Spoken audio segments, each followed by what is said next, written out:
Assalamualaikum anak-anak, bagaimana kabar kalian hari ini? Bumi harap semua dalam keadaan sehat dan baik-baik saja ya nak. Baik anak-anakku, untuk pelajaran IPA kali ini kita akan melanjutkan pembahasan tentang bab 4, yaitu hubungan gaya dengan gerak. Seperti yang sudah kita bahas minggu lalu, bahwa gaya dan gerak ini saling berhubungan ya teman-teman. Kalian masih ingat gaya? Gaya adalah dorongan atau tarikan yang kita berikan kepada suatu benda. Sedangkan gerak adalah perpindahan posisi benda dari titik A ke titik B atau dari titik satu ke titik yang lain. Itu adalah gerak. Nah, hubungan gaya dan gerak ini saling berhubungan karena jika kita memberikan gaya kepada sebuah benda, maka benda tersebut akan mengalami gerak. Bahkan, benda tersebut bisa bergerak lebih cepat, lebih lambat, atau berhenti. Selain mempengaruhi gerak benda, gaya yang kita berikan juga bisa mengubah arah gerak benda. Nah, seperti misalnya ada benda lemari, ada sepeda, ada meja, dan lain-lain, itu bisa bergerak, bisa berpindah tempat apabila kita memberikan gaya berupa tarikan atau dorongan. Nah, ketika kita memberikan gaya dengan gaya yang kecil atau gaya yang lemah, gaya yang sedikit, maka gerak benda tersebut juga pasti akan berpengaruh. Benda tersebut akan bergerak lebih lambat.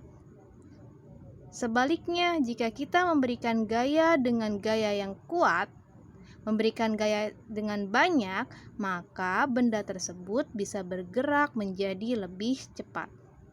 Atau ketika kita bermain bola, ketika kita memberikan gaya tendangan dengan gaya yang kuat, maka bola tersebut akan bergerak, bahkan bisa berubah arah geraknya. Seperti mengendarai sepeda. Kalau gaya yang kita berikan kita menggoyesnya lemah, maka gerak sepedanya juga akan lambat. Tapi kalau kita menggoyesnya dengan kuat, kita dorong pedalnya dengan kuat, maka geraknya juga akan lebih cepat dan bisa mengubah arah, bisa belok kanan, bahkan ke kiri. Coba kalian perhatikan benda mati seperti bola, seperti jungkat-jungkit, seperti meja, lemari, dan lain-lain. Kenapa ya dia bisa bergerak? Nah, betul sekali. Benda-benda tersebut bisa bergerak karena kita memberikan gaya yang berupa dorongan atau tarikan. Nah, sekarang gaya apa sih yang bisa menggerakkan benda-benda mati tersebut? Perhatikan, lihat di sini ada di halaman 64 di buku kalian. Perhatikan di halaman 64, gerak benda bisa timbul karena adanya gaya otot, yaitu gaya yang dihasilkan karena kontraksi dan relaksasi otot, karena otot kita memendek dan memanjang. Nah, dengan adanya gaya otot yang kita berikan, maka benda-benda tersebut bisa bergerak. Seperti ketika bermain bola, bermain tarik tambang, dan bermain jungkat-jungkit. Ingat ya teman-teman, jika gaya yang kita berikan besar, maka geraknya juga akan lebih cepat. Sebaliknya, jika kita berikan gaya sedikit, maka gerak bendanya juga akan lebih lambat.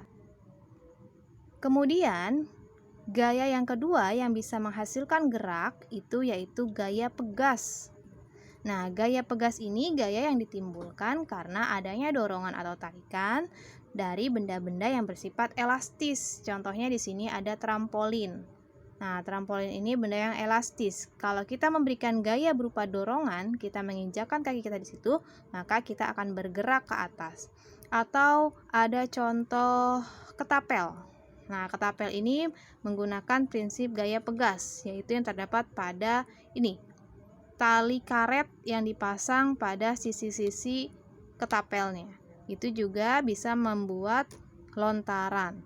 Kemudian ada lagi gerak yang diakibatkan karena gaya pegas, seperti kasur ini. Kasur ini menggunakan gaya pegas karena terdapat per. Ya, atau di benda lain ada di pulpen tektok atau di shock breaker kendaraan, motor dan mobil. Nah, kemudian benda bisa bergerak. Yang ketiga karena adanya gaya mesin. Gaya mesin ini yang ditimbulkan oleh mesin. Gayanya juga sama, berupa dorongan atau tarikan.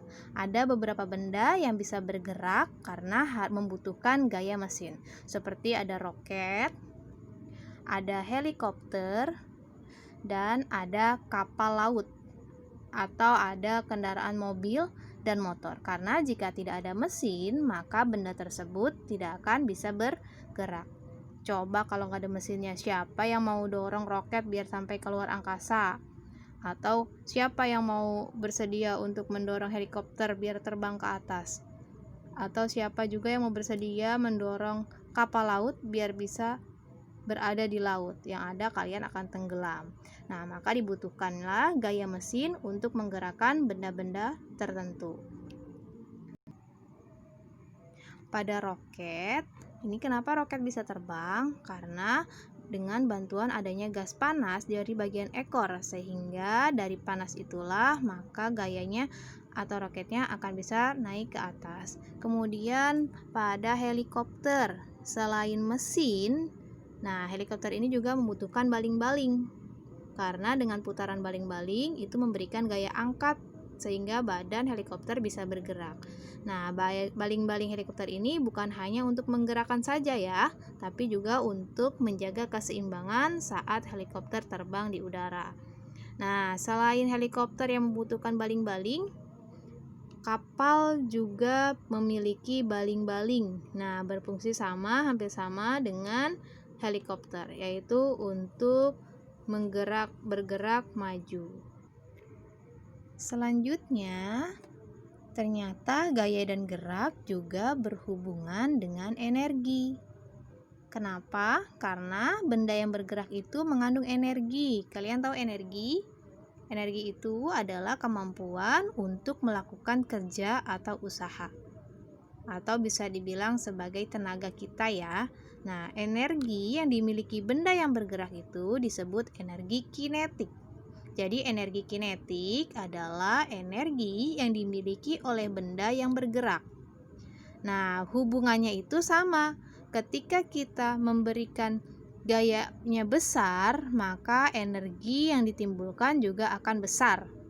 Contohnya di sini ketika anak panah dilontarkan dengan busur. Nah, anak panah dilontarkan dengan busur. Nah, semakin besar kita menarik karet busur, semakin besar kita menariknya, maka semakin jauh juga anak panah tersebut terlempar. Nah, karet busur ini memiliki sifat yang elastis. Karetnya ini kalau kita tarik kuat, maka busur panahnya ini akan bergerak terlempar jauh ya. Nah, karena sifat tersebut ini menyebabkan karet menyimpan energi, yaitu energi pegas. Semakin besar energi pegas, maka anak panah terlontar akan semakin jauh. Nah, jadi hubungan gaya, gerak, dan energi itu sama. Semakin besar kita memberikan gaya kepada suatu benda, maka energi yang terkandung pada benda itu juga semakin besar. Misalnya, nih tadi Bumi ulang lagi contohnya ketika busur panah.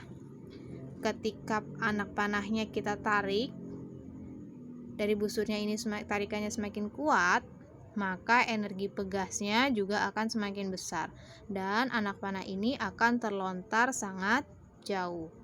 Kemudian ada contoh lagi di sini. Ini mobil.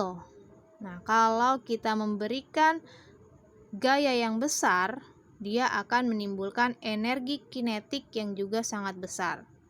Nah, kalau mobil tersebut menabrak benda, energinya juga besar, mengakibatkan kerusakan dan mengakibatkan mobilnya penyok.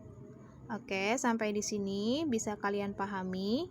Kalau kemudian tugas selanjutnya yaitu coba buka halaman 69. 69 ini tugas untuk kalian, latihan ulangan bab 4 paket 1. Tolong jawab, pilihlah jawaban yang paling benar, yang paling tepat. Karena semua jawaban yang ada di sini, soal yang ada di sini, jawabannya itu sudah ada di buku paket. Jadi Bumi mohon jangan asal silang atau jangan asal isi. Kerjakan bagian A dan bagian B. Bumi tunggu tugasnya hari ini. Terima kasih anak-anak. Bumi akhiri, wassalamualaikum warahmatullahi wabarakatuh.